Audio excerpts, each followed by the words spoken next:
ओम नमः शिवाय। स्वागत है आप सभी का आपके अपने YouTube चैनल भक्ति विभूति पर।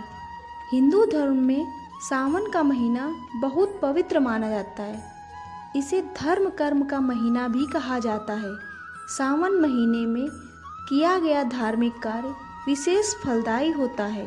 इस दौरान व्रत, दान व पूजा पाठ करना अत्यंत श्रेष्ठ माना जाता है। सावन के महीने का वर्णन धर्म ग्रंथों और वेद पुराणों में भी मिलता है। सावन के महीने में ही माता पार्वती ने भगवान शिव की घोर तपस्या की थी और इसी महीने में भगवान शिव ने माता पार्वती को दर्शन भी दिए थे। तब से भक्तों का अटूट विश्वास है कि इस महीने में भगवान शिव की तपस्या और पूजा पाठ से भगवान शिव जल्द ही प्रसन्न होते हैं और जीवन की सभी समस्याओं का निराकरण करते हैं। आज की वीडियो में हम आपके लिए लाए हैं श्रावण मास की कथा श्रवण से पहले आप चैनल पर नए हैं तो चैनल को सब्सक्राइब अवश्य कर लीजिए। कथा अच्छी लगे तो लाइक और शेयर करना बिल्कुल ना भूलिए। तो चलिए शुरू करते हैं आज की कथा। अमरपुर नगर में एक धनी व्यापारी रहता था। सुदूर देश तक उसका व्यापार फैला हुआ था। नगर में उस व्यापारी का सभी लोग बहुत मान सम्मान करते थे। इतना सब कुछ होने पर भी वह व्यापारी अंदर से बहुत दुखी रहता था, क्योंकि उस व्यापारी की कोई संतान नहीं थी। दिन रात उसे एक ही चिंता सताती रहती कि उसकी मृत्यु के बाद उसके इतने बड़े व्यापार और धन संपत्ति को कौन संभालेगा। पुत्र प्राप्त करने की इच्छा से वह व्यापारी प्रत्येक सोमवार भगवान शिव की व्रत पूजा करता और शाम को शिव मंदिर में जाकर भगवान शिव के सामने घी का दीपक जलाता था। उस व्यापारी की भक्ति देखकर एक दिन देवी पार्वती ने भगवान शिव से कहा, हे प्राणनाथ, यह व्यापारी आपका सच्चा भक्त है। कितने दिनों से यह सोमवार का व्रत और पूजा नियमित रूप से कर रहा है। भगवान, आप इस व्यापारी की मनोकामना अवश्य पूर्ण करें। भगवान शिव ने मुस्कुराते हुए कहा, हे पार्वती, इस संसार में सबको उसके कर्म के अनुसार ही फल प्राप्त होता है। प्राणी जैसा कर्म करते हैं उन्हें वैसा ही फल प्राप्त होता है। इसके बावजूद पार्वती जी नहीं मानी। उन्होंने आग्रह करते हुए कहा, नहीं प्राणनाथ, आपको इस व्यापारी की इच्छा अवश्य पूरी करनी पड़ेगी। यह आपका अनन्य भक्त है। प्रत्येक सोमवार आपका विधिवत व्रत रखता है और पूजा अर्चना के बाद आपको भोग लगाकर एक समय भोजन करता है। आपको इसे पुत्र प्राप्ति का वरदान देना ही होगा।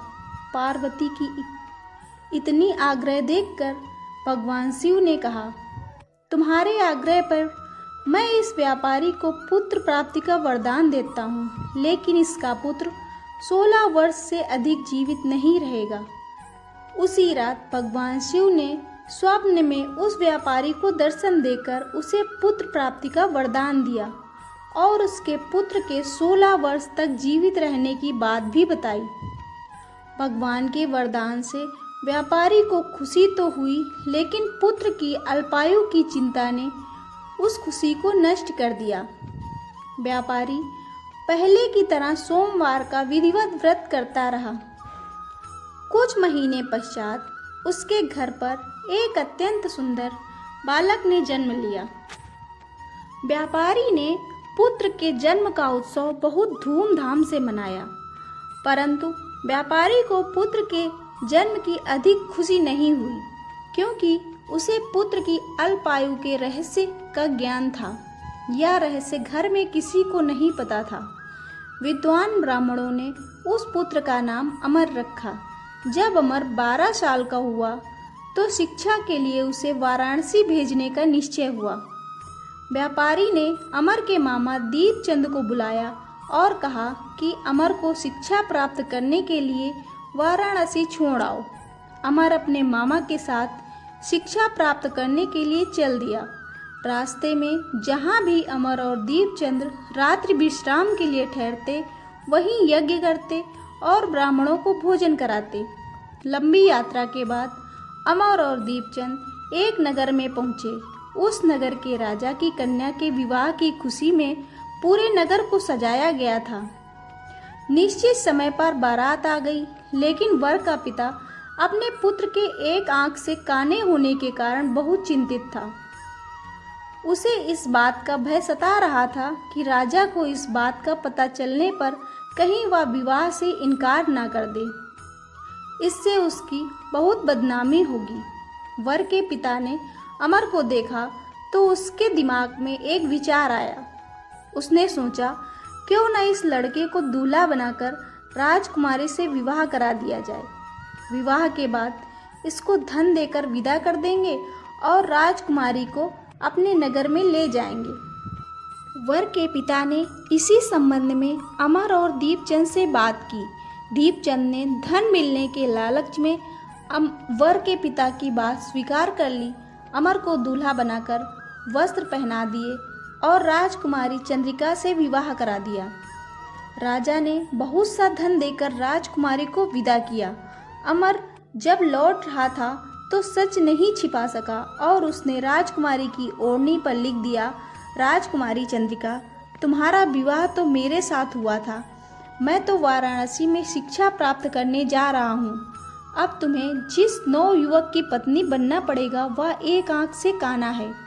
जब राजकुमारी ने अपनी ओढ़नी पर लिखा हुआ पढ़ा तो उसने काने लड़के के साथ जाने से इनकार कर दिया। राजा ने सब बातें जानकर राजकुमारी को महल में रख लिया। उधर अमर अपने मामा दीपचंद के साथ वाराणसी पहुंच गया। अमर ने गुरुकुल में शिक्षा प्राप्त करनी प्रारंभ कर दी। जब अमर की आयु 16 वर्ष पूर्ण हुई तो उसने एक यज्ञ किया। यज्ञ की समाप्ति पर ब्राह्मणों को भोजन कराया और खूब अन्न, वस्त्र, दान दक्षिणा दिए।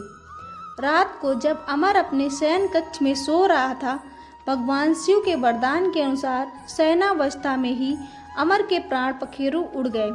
सूर्योदय पर मामा अमर को मृत देखकर रोने पीटने लगे।